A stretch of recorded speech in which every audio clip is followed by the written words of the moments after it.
نحمده ونستعينه ونستغفره ونؤمن به ونتوكل عليه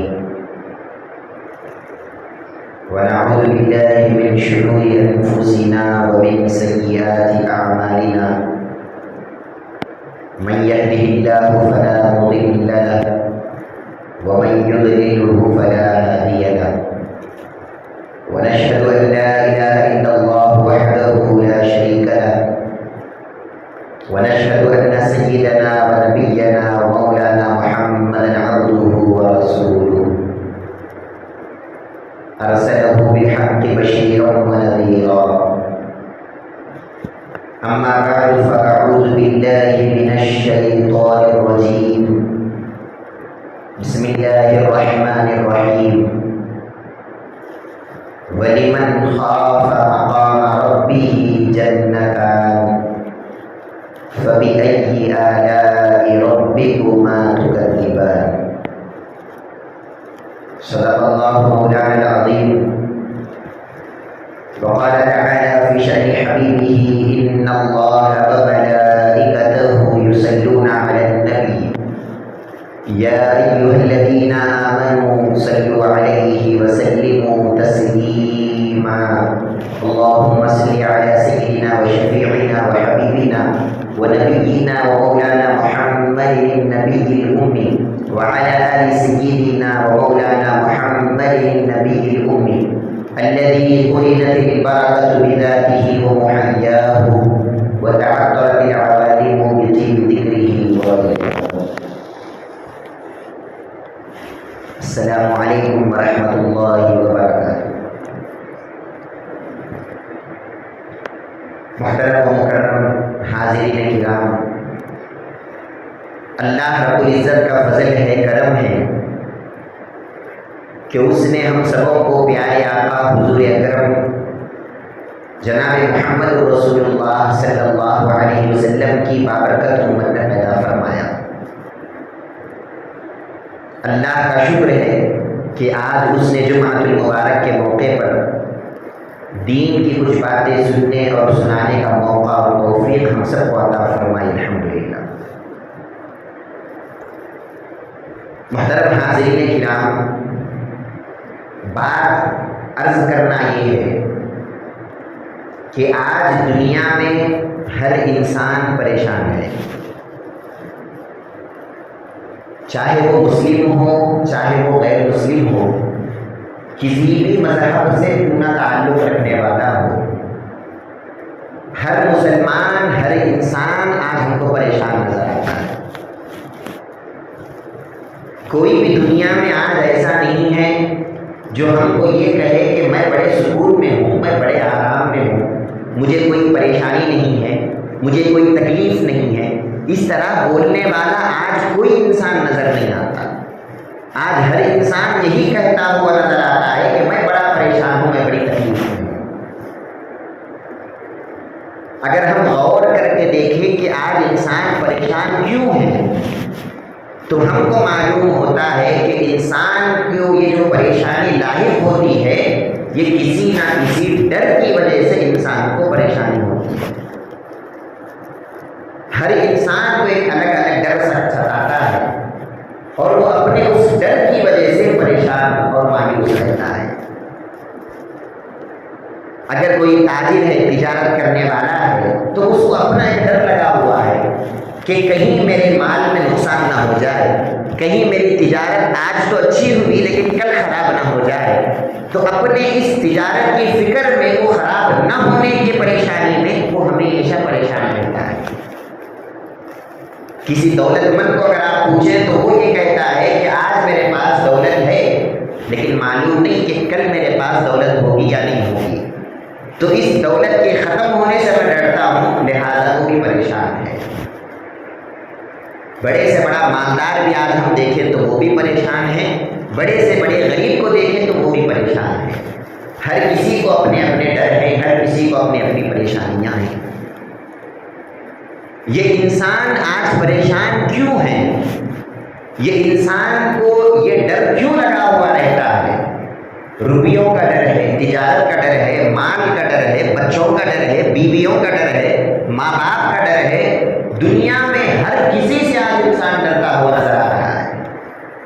یہ ڈر انسان کو کیوں آیا دل میں؟ اس وجہ سے آیا کہ یہ انسان اللہ سے ڈرنا چھوڑ دیا۔ جیسے ہی انسان نے اللہ کے ڈر کو چھوڑ دیا، ساری دنیا کے ڈر کو اللہ نے اس کے دل میں لا کے ڈال دیا۔ اب یہ انسان کتنا بھی بچنا چاہے، یہ انسان بچ نہیں سکتا، یہ ہمیشہ پریشان اور ڈر میں ہی زندگی کو بسر کرنا رہے گا۔ لیکن اگر یہ مسلمان اللہ کے ڈر کو اپنے دل میں بسا لیتا اور یہ مسلمان اللہ سے ڈرنے والا بندہ بن کے بتا دیتا، تو پھر اللہ تبارک و تعالیٰ کا یہ وعدہ ہے کہ جو بندہ اللہ سے ڈرتا ہے، اللہ رب العزت پھر دنیا کی کسی چیز کا ڈر اس کے دل میں نہیں رکھتا، ساری دنیا اس سے ڈرا کرتی ہے، وہ بندہ بڑا بے خوف ہوتا ہے، وہ بندہ کسی سے نہیں ڈرتا، کیونکہ وہ صرف اللہ سے ڈرنے والا بندہ ہے۔ پرانے ہمارے اسلاف کی زندگی کو اگر ہم اٹھا کے دیکھیں، پرانے انبیاء کی زندگی کو اٹھا کے دیکھیں، اولیاء کی زندگی کو اٹھا کے دیکھیں، تو ہم کو ان کی زندگی میں ایک ہی بات نظر آتی تھی کہ وہ لوگ اللہ سے ڈرنے والے بندے تھے۔ جب وہ اللہ سے ڈرنے والے بندے ہو گئے تو پھر اللہ نے ساری دنیا کا ڈر ان کے دل سے نکال دیا، ساری دنیا کی فکر اللہ نے ان کے دل سے نکال دیا، ساری دنیا کی پریشانی اللہ نے ان کے دل سے نکال دیا۔ اب ان کو دنیا کمانے کی فکر نہیں ہوتی، بلکہ دنیا کو ان کی فکر لگا کرتی، یہ لوگ دنیا کے پیچھے نہیں جایا کرتے۔ حضرت موسیٰ علیہ السلام کا واقعہ اللہ رب العزت نے قرآن مجید میں ذکر فرمایا کہ جب حضرت موسیٰ علیہ السلام بنی اسرائیل کو لے کے جا رہے تھے، پیچھے سے فرعون آپ کے پیچھے آ رہا تھا۔ بنی اسرائیل کے 12 لاکھ لوگ حضرت موسیٰ کے ساتھ تھے۔ فرعون پیچھے سے آ رہا ہے حملہ کرنے کے لیے۔ جب یہ لوگ جا رہے تھے، سامنے سمندر آ گیا۔ اب جیسے ہی بنی اسرائیل والوں نے سمندر کو دیکھا، اب چونکہ ان کو تو اللہ کا ڈر نہیں تھا، تو لہٰذا وہ لوگ سمندر سے ڈر گئے اور کہنے لگے، یا موسیٰ انا لمدرکون، اے موسیٰ تم نے تو ہم کو پھنسا دیا، سامنے اگر ہم جائیں گے تو سمندر ہے، یہاں بھی ہم کو مرنا ہے، اور اگر ہم پیچھے سے جو فرعون آ رہا ہے اس کے ہاتھوں پکڑے گئے تو وہ بھی تو مارے گا، وہاں بھی مرنا ہے۔ اب دو طرف سے تم نے ہم کو پھنسا دیا، ہماری موت سامنے ہم کو نظر آتی ہے۔ یہ لوگوں کے دل میں چونکہ اللہ کا ڈر نہیں تھا اور یہ لوگوں کو اللہ سے کوئی ربط اور تعلق نہیں تھا، تو ان لوگوں نے سمندر کو دیکھ کر یہ سمجھ لیا کہ اب ہماری موت آ گئی، اور ان کے دل میں ڈر پیدا ہو گیا۔ لیکن پیغمبر خدا حضرت موسیٰ علیہ السلام کے دل میں اللہ کا ڈر تھا۔ وہ نہ سمندر سے ڈرا کرتے، نہ وہ فرعون سے ڈرا کرتے، نہ وہ فرعون کی حکومت سے ڈرا کرتے، وہ اگر ڈرتے تو بس رب العالمین سے ڈرا کرتے۔ جب حضرت موسیٰ سے لوگوں نے کہا کہ موسیٰ یہ کیا ہو گیا کہ سامنے سمندر ہے، پیچھے فرعون ہے، اب تو ہماری موت سامنے آ گئی، اب تو ہم پھنس گئے۔ حضرت موسیٰ فرماتے ہیں، قال کلا ان معی ربی سیہدین۔ حضرت موسیٰ فرماتے ہیں کہ اے لوگوں، ہرگز نہیں، ہم پھنسنے والے نہیں ہیں، اللہ ہمارے ساتھ ہے، وہ ہم کو کہیں نہ کہیں سے راستہ نکال کے بتائے گا۔ محترم حاضرین، یہ بات بولنا بڑی ہمت والی بات ہے۔ آرام سے فین کے نیچے بیٹھ کے، اے سی کے نیچے بیٹھ کے اللہ ساتھ ہے، اللہ مدد کرتا بولنا بڑا آسان ہے، لیکن وہ وقت، وہ سچویشن جو حضرت موسیٰ علیہ السلام کی تھی کہ سامنے سمندر ہے، پیچھے فرعون ہے، یہاں بھی موت ہے، وہاں بھی موت ہے، ایسے خطرناک موقع پر جب انہوں نے رب العالمین پر بھروسہ کیا اور اللہ کے ڈر کو دل میں رکھ کر لوگوں کے ڈر کو دل سے نکال دیا، دنیا کے ڈر کو دل سے نکال دیا، پھر اللہ رب العزت نے وہاں حضرت موسیٰ کی مدد کر کے بتایا۔ سمندر میں راستہ نہیں بنا کرتے، پانی کا یہ کام نہیں ہے کہ وہ راستہ دے، لیکن جو اللہ سے ڈرنے والے بندے ہوتے ہیں، اللہ رب العزت ان کے لیے پھر سمندر میں راستے بھی نکالا کرتا ہے۔ اللہ نے حکم دیا، اضرب بعصاک البحر فانفلق فکان کل فرق کالطود العظیم۔ قرآن مجید میں اللہ رب العزت نے ذکر کیا کہ حضرت موسیٰ کو حکم دیا کہ اے موسیٰ اپنا عصا مارو سمندر پر۔ جیسے ہی حضرت موسیٰ نے عصا مارا، اللہ رب العزت نے 12 راستے سمندر میں نکال دیے۔ یہ واقعہ کیا بتلاتا ہے ہم کو؟ یہ واقعہ ہم کو سکھاتا ہے کہ دیکھو، جس کے دل میں اللہ کا ڈر ہوتا ہے اور جو اللہ سے ربط اور تعلق رکھنے والا بندہ ہوتا ہے، وہ بندہ نہ سمندر سے ڈرا کرتا،